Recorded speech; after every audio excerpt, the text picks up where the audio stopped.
representation has driven us into a madness, Ophelia's story can be seen as a document in madness. Direct quotation from the play. Yes, ladies. We will be examining Act 4, Scene 5 from Hamlet, a stage tragedy written by William Shakespeare in roughly 1600. Particularly, we will be exploring how the varied use of elements or techniques typical of a revenge tragedy genre construct the multi-dimensional character of Ophelia, inviting a psychological reading. Via the carriage of said elements, Ophelia's madness can be seen both as a liberation of her psyche, allowing herself to freely express an id long repressed by Elizabethan standards of public image, and also as a psychological manipulation that allows her to cast judgment and inflict guilt upon the members of the royal court, where she, under ordinary circumstances, would not be allowed a voice. In addition, we will also demonstrate how her show of madness is also symptomatic of an underlying complex struggle with her grief, as supported by the 5th edition of the Diagnostic Statistical Manual. Rather than dividing our presentation based on the elements per se, we have decided that in order for better continuity, to split our presentation into 3 distinct sections, that's the flowers and the songs and then the psychoanalytical, all of which make use of a variety of those elements in order to contribute to our psychoanalytical reading. And via this method, it can be more clearly demonstrated how the elements of the scene work in combination to construct a greater idea. And in order to support our discussion, we will be referring to Gregor Doran's 2008 readaptation of Hamlet, starring David Tennant as Hamlet, Penny Downey as Queen Gertrude, Mariah Gale as Ophelia, Edward Bennett as Laertes, and Oliver Ford Davies as Polonius. Are we allowed to play the video? Okay, and start at 1 minute. So, just No! It doesn't do that weird thing where it has a hyperlink.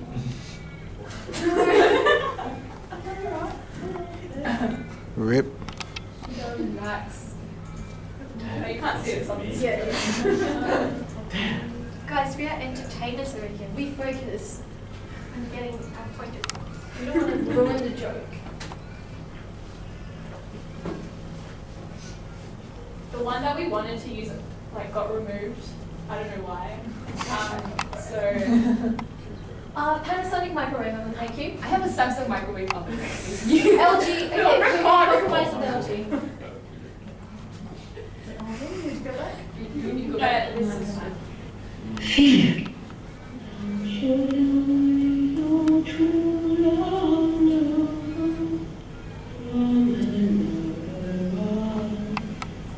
His cocoa hat and star, and his sandal shoe. Alas, sweet lady, what imports this song? Save me, pray ma! Lady, he is dead and gone. His head and grass green tail, at his heels are stone. Never to be prayer mark. White his shroud of the mountain top, loaded with sweet flowers, which he wept to the grave, did not go with true love showers. How do you, pretty lady? Well, God heals you. They say the owl was a baker's daughter.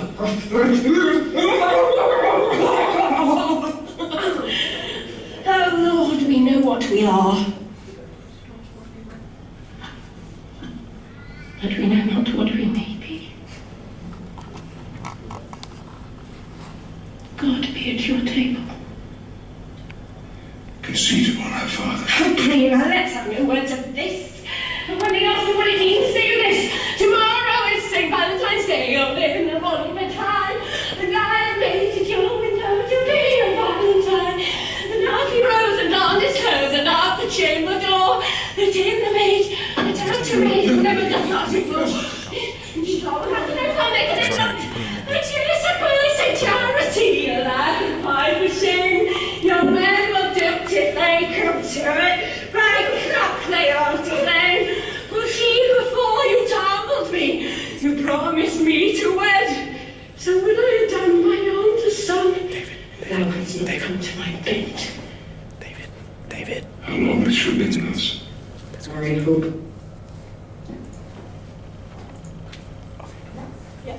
Open this.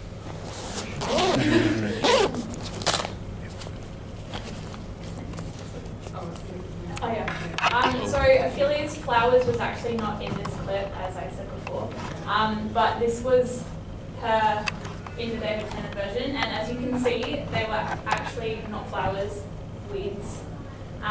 So that shows the symbolic nature of her addressing each character with a weed which symbolises a flower that she has specified. Okay. Ophelia. Thanks, Lily. Ophelia is subjected to two major pressures from the external world.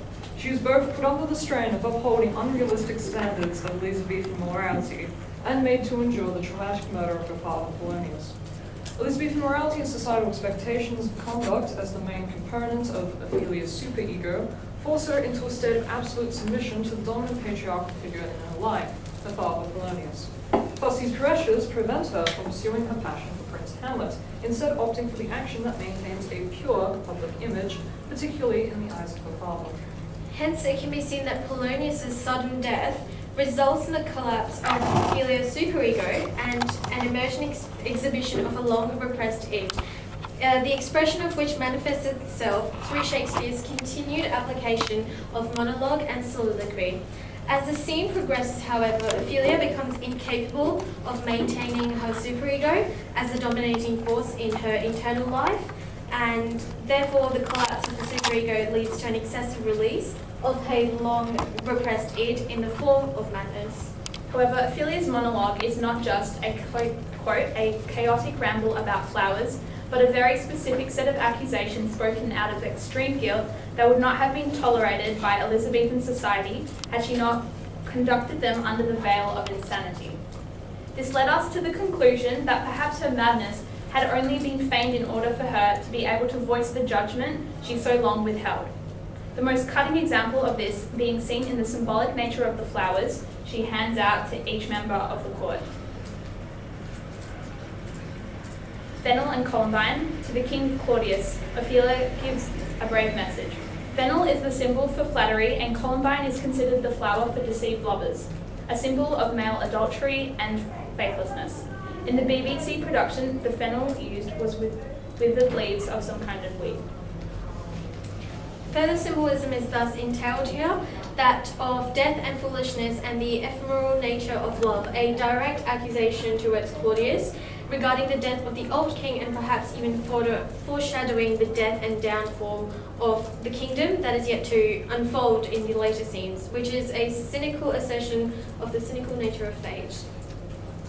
The rue is also used. Rue is a symbol for bitterness, thought to be the cause of most abortions in the day, and often connected with adultery. Ophelia gives this flower to both the Queen Gertrude and herself, a genuine repentance, perhaps, towards Hamlet for her submission to her father instead of pursuit of love, a kind of moral adultery where she placed the demands of her superego, as previously discussed, over her passion and care for Hamlet.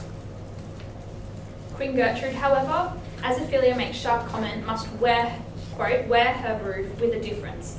Thus, the gesture is quite condemning, for it reminds Gertrude that her adultery is not merely metaphorical, but very entrenched in the physical effect of wronging both her son and the spirit and dignity of her late husband in her incestuous marriage to Claudius. And finally, daisies and violets. Daisy, Ophelia picks up and sets down the daisy without actually giving it to anyone. This is interesting because the daisy is a symbol of innocence and gentleness, and evidently Ophelia thought that there was no place for innocence in the Danish court anymore, which is the clearest expression of it because of adultery. And the same thing happens with violets, where she notes they are all with it when her father died. This is a fascinating note for Ophelia to leave on because violets again are the symbol for faithfulness and fidelity, and it shows that these two qualities have actually died in Elsinore. As mentioned before, Ophelia utilizes her madness, whether consciously or perhaps more interestingly, unconsciously, to expose and inflict guilt upon members of the court. Like with the handing out of the flowers, we interpreted the songs of Ophelia as a manifestation of her repressed sexual and emotional desires, her id, as a result of the collapse in the superego, that is Elizabethan morality of being chaste, silent, and obedient.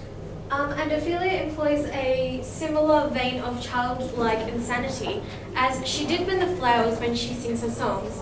And this can be observed in the BBC production by the observation of her body language, whereupon she is actively and vigorously jumping around and skipping around, and she's flailing her arms as if reflecting a child actually throwing a tantrum. And furthermore, the costuming of a dull purple/grey dress is juxtaposed with the seemingly businesslike and professional ones of Claudius and the other characters, who come off as more mature and political. This is also in combination with her nonsensical discourse, evident in the act of singing itself, which is connotative of a certain innocence. This includes the structure and rhyming scheme of her songs being reminiscent of children's nursery rhymes. The inclusion of nonsense lyrics, for example, hey nonny nonny, hey nonny, was popular in English folk songs and refrains of the era, which served to enhance a seeming ease and familiarity with the Shakespearean audience. The juxtapositioning, however, between her actions and the other much darker lyrical content contained within the diction, especially when viewed in the context of Ophelia's own grief and sexual confusion, creates a somewhat tense and disturbing tone to the play, the effect of which is further augmented by the silence of the onlookers, revealed to the audience through the constant echo that follows her speech. Plus, when she turns to Queen Gertrude and sings following instead of Dawn Lady and so forth, she alludes to her father's death, caused by Hamlet, her emotionally distraught, existentially confused, and unrequited love. The personal use of address, lady, creates a kind of dual meaning. As well as being reflective of her own current state of grief, the lyrics could thus be aimed at provoking a guilt response in Gertrude over the death of her late husband, especially given that her attention is directed towards her at this point, the scream of "Nay, pray you mark." It is interesting to note also the lack of a headstone implied by the ending lines, "At his head a grass-green turf," as it was custom then, as it is today, to put a headstone at the head of the buried deceased. In the UK, however, the graves of felons and criminals were often only marked by a footstone, as alluded to, "At his heels a stone." In this song, perhaps she's inferring a sense of criminality. Actually, no, this is not a song, it's something. She is inferring a sense of criminality to the memory of her dead father Polonius, who effectively used his own daughter as a sexual tool for advancing his courtly position, yet demanded her absolute chastity where it suited his requirements for maintaining his public image.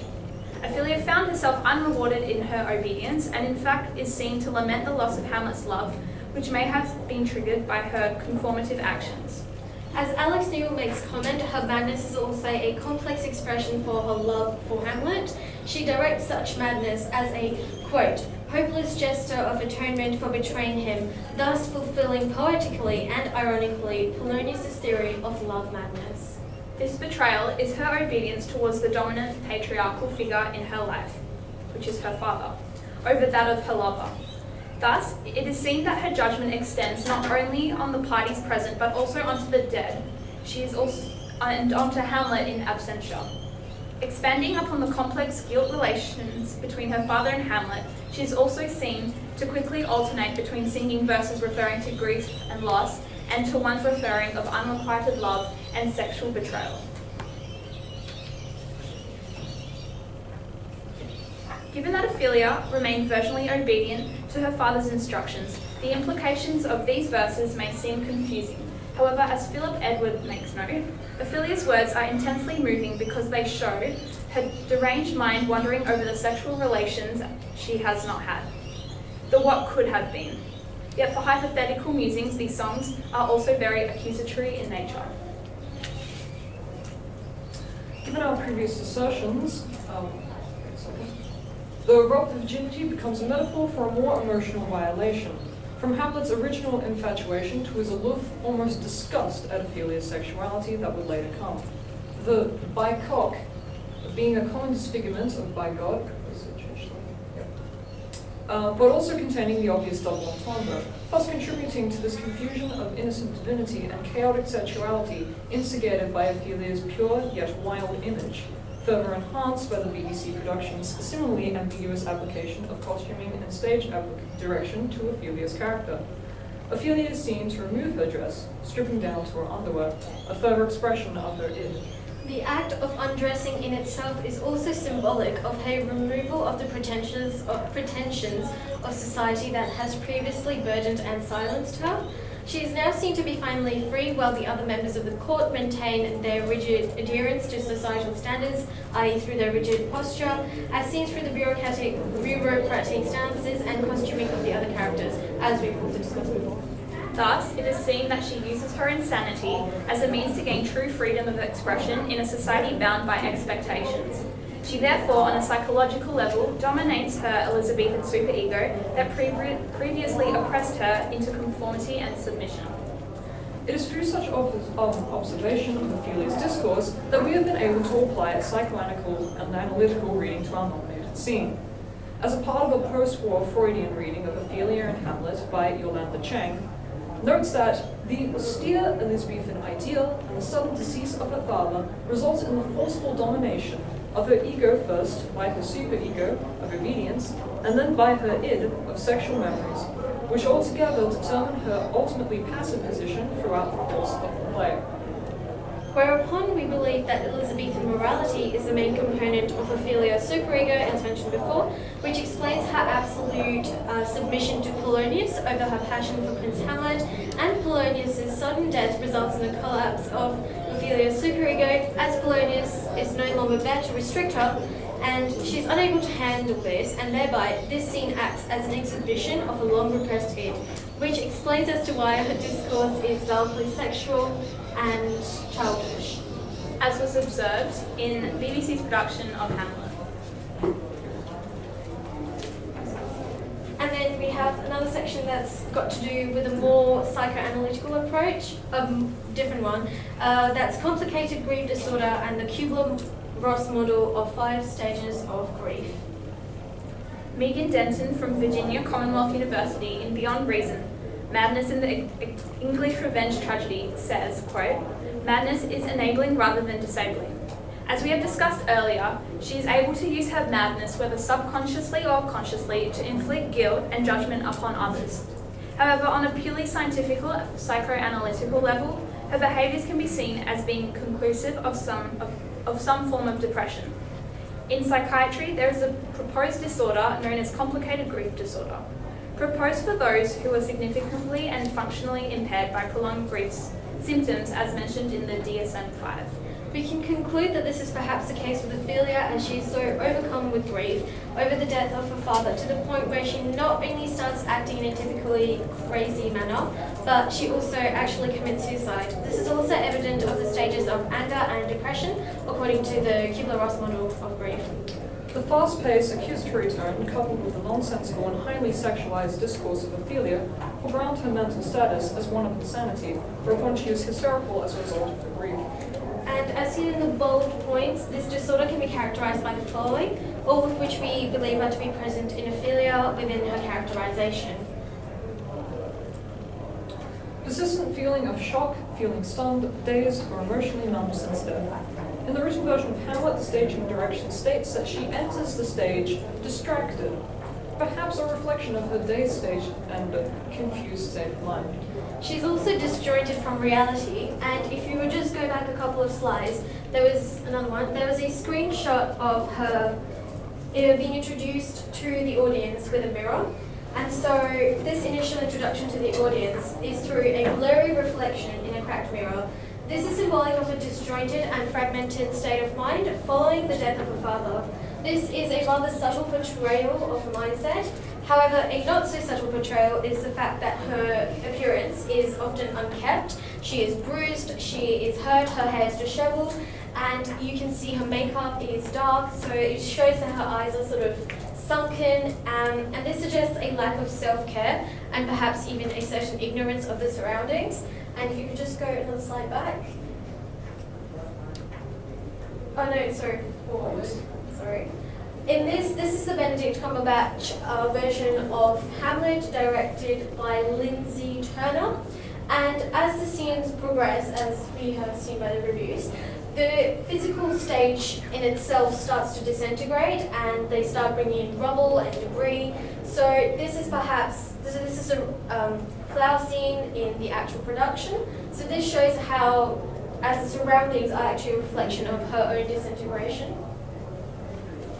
Also, the recurrent thoughts that it is unfair, meaningless, or unbearable to live when a loved one has died, or a recurrent urge to die in order to find or join the deceased, which is evident when she does actually end up killing herself.